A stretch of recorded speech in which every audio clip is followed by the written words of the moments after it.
నటసింహం నందమూరి బాలకృష్ణ మరో హిట్‌ను సొంతం చేసుకున్న విషయం పక్కాగా తెలుస్తుందండి. ఏకంగా బాక్సాఫీస్ రికార్డులు కూడా తన ఖాతాలో మళ్ళా సంక్రాంతికి బరిలో వేస్తున్నాడు. ఇదివరకు వచ్చిన మూవీల్లో కంటే ఇది ఇంకా కొంచెం బెస్ట్‌గా అనిపిస్తుందండి. బీజీఎం గానీ, సౌండ్ సొల్యూషన్ గానీ, స్టోరీ విధానం సూపర్ అనిపిస్తుంది. బాలకృష్ణ ఎంట్రీ సీన్ కూడా హైలైట్‌గా నిలిచింది.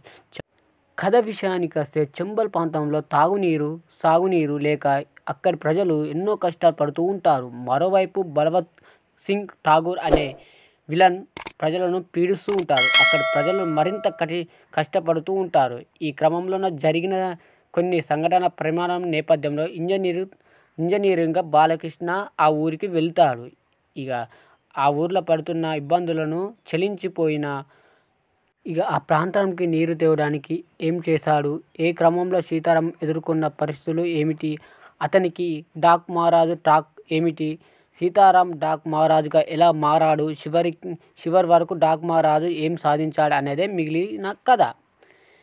ఇప్పటి వరకు సీతారాం డాక్ మహారాజుకు తన పాత్రలో బాలయ్య అద్భుతంగా నటించాడు. కీలక సన్నివేశాల్లో బాలయ్య అభిమానులు మొత్తం ఈ సినిమాకే మెయిన్ హైలైట్. బాలకృష్ణ నుంచి ఆయన అభిమానుల నుంచి ఎలాంటి సినిమా కోరుకుంటున్నారో ఈ సినిమా అలాగే భారీ విజువల్ మరియు ఎఫెక్ట్స్, యాక్షన్ అండ్ ఎమోషనల్ ఎలిమెంట్స్‌తో సాగింది. వీటికి తగినట్టే తన పాత్రకు డిఫరెంట్ వేరియేషన్ చూపిస్తూ తన పవర్ఫుల్ పర్సనాలిటీతో బాలయ్యను ప్రేక్షకులకు మెప్పించాడనేదే ఈ సినిమా. మైనస్ పాయింట్స్ విషయానికొస్తే బరువైన ఎమోషనల్‌తో భారీ విజువల్‌తో వచ్చిన ఈ hype action emotional entertainer Daaku Maharaaj చాలా వరకు బాగా ఆకట్టుకున్న. కథనం పరంగా వచ్చే కొన్ని సీన్స్ సినిమాలను స్థాయికి తగినట్లు పూర్తి స్థాయిలో ఆకట్టుకోలేవు. అలాగే సినిమాలో ఉన్నంత హైప్‌ను సినిమా మొత్తం కంటిన్యూ చేయలేకపోయారు.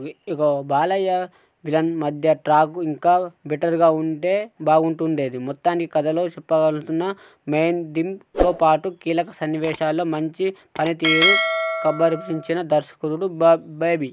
మిగిలిన ఉన్న కొన్ని సన్నివేశాల్లో మాత్రం నెమ్మదిగా నిలిపించారు. సాంకేతిక విభాగానికొస్తే ఈ సినిమాకు సంబంధించిన సాంకేతిక విభాగం గురించి మాట్లాడుతుంటే సినిమాటోగ్రాఫర్ విజయ్ కార్తిక్ సనౌ సినిమాటోగ్రఫీ అద్భుతంగా ఉంది. సినిమాలో కీలక సన్నివేశాలతో పాటు మిగిలిన యాక్షన్ సన్నివేశాలు కూడా కథనాలను అనుకూలంగా అద్భుతంగా తీసుకువచ్చారు. నిరంజన్ దేవరన్ ఎడిటింగ్ కూడా చాలా బాగుంది. సంగీత దర్శకుడు ఎస్.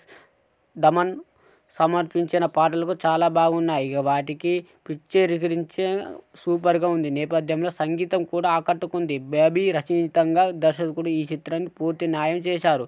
మంచి కథనం, బలమైన వైవిధ్యాల పాత్రలతో ఈ చిత్రాన్ని ఆసక్తికరంగా తీర్చిదిద్దారు.